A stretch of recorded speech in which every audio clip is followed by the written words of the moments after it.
Greetings and welcome to In-Depth. I'm Dike Rostant. Bushfires are on the rise, and Fire Prevention Officer Jude Rogers, he joins us to discuss how we treat with this phenomenon, whether or not bushfires are all created equal, and what we can do to mitigate their impact.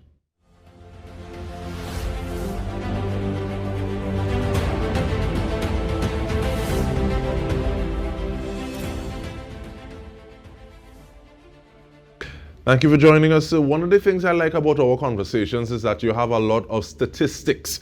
So asking you to give us some ideas of what kind of instances of bushfires we've been dealing with recently. Thank you.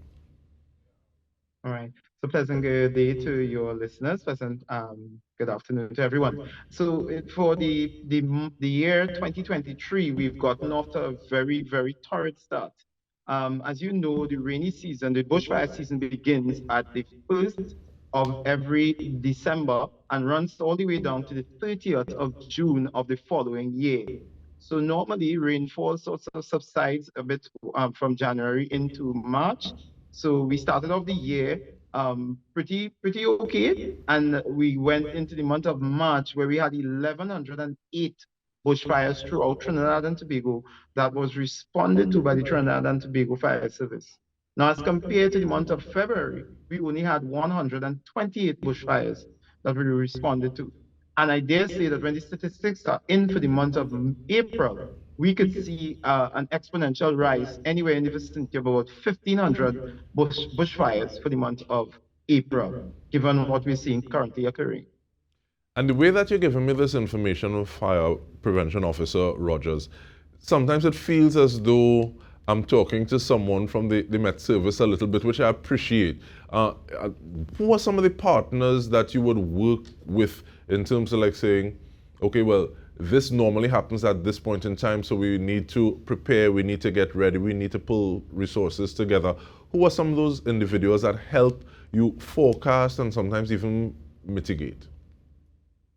Well, what we've been doing in the fire prevention department within recent years, within the last 4 to 5 years, we've been looking at the data, looking at our statistics, or the perennial or the annual data showing us not only just the bushfires, but we've been looking at rainfall, and we've been also looking at the mean or the average hottest temperatures during the months that we are focused on. And coming out of the Trinidad and Tobago Meteorological Services, we've begun our discussions with their climatologist. And he has been sharing with us some interesting trends. And what we've noticed is when we have the drier dry seasons, we see an exponential rise or a correlation with the increase in bushfires and the severity of our bushfires, as when we notice that they are wetter than normal dry seasons, some of the effects are as a reduction in the bushfires, almost by 300 to 400% reduction in bushfires once it's a rainy period during the dry season. So we recognize that we need to take into consideration climatology. And so we will be continuing to work very closely with the Trinidad and Tobago Meteorological Services and their climatologists towards developing possibly a model or a forecasting model that can give us a guide so that we can prepare our resources for future events. That is the wise thing to do. And looking at that wise thing, I'm very grateful that you sent me some information as well, because looking, I think is years 2019 and 2020, there were more bushfires in south versus north or central, but it also, I'm also looking at the fact that possibly 2021 and 2022, well, there was more rain, it was wetter, because the amount of those bushfires would have decreased rapidly and to the point that you were making. But in terms of that allocation, do you look and say, okay, well, it happened this year like this, so we're going to have during this period more individuals, more units, more resources in this area? How do you go about saying, okay, well, this is how we allocate, this is how we go about doing what we're doing? Well, definitely what the model and the statistics is able to do for us is to be able to allow us to use that as a decision-making tool and as a planning tool. So we rely heavily now upon the data to guide us as to what divisions, for instance, as you rightfully identified, the southern division amongst other divisions, Central also being pretty high in terms of the statistics, as you notice. But the Northern Division and the Southern Division seems to require the majority of the resources, as they also have a vast amount of forested areas that are available to them. The Southern Division having a large amount of forested area, as well as the Northern Division with our Northern Range. And it also talks about our flora or fauna, because now we're talking about displacement of animals. We're talking about our watersheds and the possibility of having what we would call a lot more flooding taking place now in the floodplains, such as central Trinidad. All of these are factors that are affected by the bushfire season. So flooding affects us, but more so because of the bushfire, we have worse flooding taking place in the subsequent years to come. And if this was a management class, just not hear somebody talking about evidence-based decisions. But I like the fact that you start to speak about those factors, because it brings me to ask about the cost of bushfires. This is both damage, loss of property, as well as mobilizing units to address concern, looking at the fact that there may be more flooding, so that may be a cost as well. What are some of those costs from where you sit? Right. Definitely, DK. When you look at the cost of bushfires, I think it's a lot of hidden costs tied up into that. Now, when we look at the per hectare, we look at the run into the hundreds of thousands. More so when you have farmers who are affected and vegetation is removed or crops are destroyed as a result of bushfire, that is where you see a heavier cost being attributed to the bushfire season. Mind you, there are also situations where you have house fires that arise out of a bush fire. And I'm sure that that would lead me now to some of the mitigating factors that you can use to avoid your home or your property being involved in a bushfire. But we talk about some of those mitigating factors. When we return, we're speaking with Fire Prevention Officer Jude Rogers. We're looking at understanding and preventing bushfires. Stay with us. We return after this.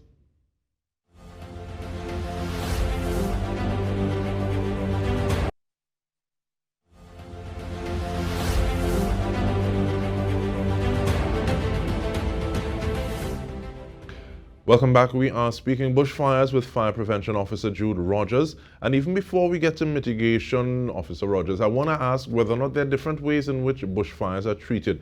For instance, if it occurs in an open area versus if it's closer to residential areas. All right. So to explain that, I must first of all explain the volume of bushfires that we are receiving versus the amount of resources that we have to mitigate against it. It is just not enough in terms of us being able to respond. The challenge that we have is we have an average of 38 bushfire calls daily during the peak of the bushfire season. And when you look at the resources that and where these resources are spread across, we're going to run into challenges, because you're looking at being able to respond to 38 possibly, or 10 or more, or plus simultaneous fires occurring within the same geographic location. Now, that is where it poses a challenge. When we have 8 and 9 and 10 bushfire calls pending, we now have to make that decision as to which one of those calls are more important to respond to. And of course, the fires that are going to affect those who are at risk most, and those who are at risk we consider to be children, elderly, persons who may be in hospitals or infirmaries, and of course, the baby, the very infantile, or those who are bedridden. Those are the situations, those are the persons at risk that you would find that the fire service, when we receive a call, we would sort of sift the call to understand what is being affected, who is being affected in terms of that geographical location. And we would then do an application or apply our resources in like manner to respond to those risks and those who may be more adversely affected. And I'm glad you make that point, because it's easy when you're when you're on the outside looking in, just saying that everybody too wicked, as opposed to saying, okay, well, these are the resources that we have, these are the issues that we're trying to treat with these resources that are not necessarily adequate. But that takes us to mitigation, thank you. So if we're trying to have less instances as opposed to having those 38 reports a day, what are some of the ways that we can mitigate, or is it possible? It is very possible to guard your home, your business property, and even your agriculture developments or properties against bushfires. But it requires a concerted effort during the rainy season prior to the bushfire season, where we're asking citizens to do some housekeeping around your property. One, even if you have an abandoned property next to you, we're asking that you cut along that fence line five 5 to 10 to 15 feet, even as much as 15 feet away, and remove all of the vegetation around your property line. Now, what that gives you, it gives you a line of buffering, or it gives you a line of defense, because a bushfire cannot jump from one spot over to the next. So that is what we call a fire trace. So we ask members of the public to do your housekeeping. If you have a lot of trees in your yard, we're asking you to trim the trees and also trim trees that are close to the eave of your property, because a lot of the eaves of our properties may still be wooden in nature. You're also asked to clean your guttering of all vegetation, or if there are vines that are growing up on your walls. I do know of many properties that have been burnt as a result of, let's say, a tree that fell onto your roof and then engaged your roof, and then your property were to burn. Now, if you were to trim those trees, trim around your property, you would be able to buffer and to create that sort of line of defense. And that is what we're asking members of the public. Cut that vegetation right down to the very dirt. I feel like you have me on a ladder with a pruning sword tomorrow, fire prevention officer Rogers. but with that though, yes, we have mitigation, but what are some of the causes? Because yes, in terms of like that fire trace, is it someone driving and flicking a cigarette out? Is it a broken piece of glass that sunlight is concentrating through? What are some of the common causes of bushfires? This is even outside of the temperature that we have at this point in time. Yeah.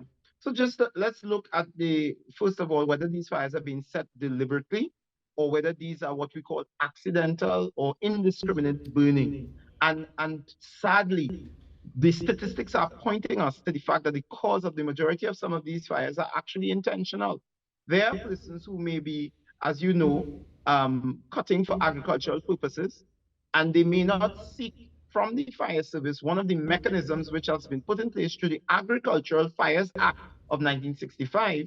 That act says that once it's the bushfire season, you must apply to your fire office or fire service for a fire permit to burn material during the period December 1st to June 30th. So we find that much persons are flaunting the law, and what they're doing is burning material without the express written permission of the fire service, and so endangering not only themselves but their neighbors and their communities. And that's why we're seeing so many fires taking place. That's on one level. And of course, as you rightfully alluded to, there are many persons who accidentally set fire without knowing that their poor housekeeping, throwing bottles out of the windows, which will magnify the sunlight and cause a bushfire to start once it's exposed to the sun, because that bottle heats up and it magnifies the material that is underneath it, which is vegetation. And also the same thing that you identified, cigarette butts being flicked out of your vehicle, they smolder, and over time, once that butt is not extinguished, it can lead to a bushfire. So we're asking persons, please be mindful. We've been given a clarion call, but I feel as though it's falling on deaf ear, because we do not still understand the full ramification of what it is we're doing. And the fallout of bushfires in the long run is a very, very difficult rainy season and flooding affecting our communities because of desilting, because of deforestation, and because of the forest removing the topsoil and those getting into the waterways and filling up the waterways. And then we have great flooding during the rainy season. And then everything builds back on everything, and then we're looking for someone else to help fix a problem that we may have had a part to play in. But with regard to that Agriculture Fires Act, though, is it a matter of just applying and then, okay, well, I get it? Or are there some criteria that you need to be able to fulfill? What are some of those boxes that you need to check in order to get that done? Okay, so definitely, once you come to the fire service, we have employed on a temporary basis, specifically for the bushfire season, fire guardians. Their job is to visit the property that you have been asking for the permit for, identify why you need to have that permit, and give you the safe mechanisms by which you can burn. They'll give you a time frame within which to burn. So it's not an everlasting permit to burn for the entire month or the rest of the year, but it's for a specific period, let's say, namely about a week period, 7 working days or 5 working days. And it will say you can burn between the period, let's say 5 p.m. to 7 p.m. in the afternoon, because you do not want to burn material when there's a high wind, when the wind is kicking up during the midday and afternoon period. You wait till the wind dies down, and you also have to have water on site. And of course, if you are going to burn material, you cannot at any point in time leave that material unattended. And we normally ask that you have barriers around your property, meaning if you're burning, you heap the material into 1 or 2 or 3 or 4 major clumps, and you, of course, remove all the other vegetation down to the ground so that the fire, when it burns the heaps, it will not spread beyond your property line. For Prevention Officer Rogers, I don't want people in my place inspecting nothing. I just doing something for the mosquito that coming on around 6:30, and I don't feel anybody go catch me. Are there any punitive powers that those fire guardians have? Well, the act in itself allows any guardian or fire guardian, any fire officer, any police officer, any forestry officer to bring this to the attention of the police, who would then lay prosecution, who would then bring you before the court, and upon conviction or summary conviction, that person can spend 6 months and 6 months in prison, and $20,000 fine can go along with that. So if persons believe that there is no sort of punitive, no serious consequences to being caught setting bushfires, there are major penalties. Again, it's 6 months imprisonment and $20,000. So we advise members. Normally, you would find that corporate persons would adhere to the law, but is what you find is a lot of the individuals who would want to take the chance and burn. It's just a little bit of rubbish. They are the ones that would flaunt the law, and so we're asking those persons, do not allow that to happen during this bushfire season, and seek the permit and do the right thing, because it can affect your neighbors and even your own property. So we have a few seconds, but is that permit free though? That permit is a very minimal cost of $10 TT. It's still only $10. And we're asking members of the public, even though it may take a little bit of time, it may take just about 2 to 3 or 4 working days to get it done? It is better to have a permit. All right, and we get that point. Outside of the law, and to be the major cause of a serious. Thank you so much, Fire Prevention Officer Jude Rogers, looking at bushfires from various angles, as well as what we can do to mitigate against them. This has been In Depth with me, Dike Rostant. Thank you so much for joining us.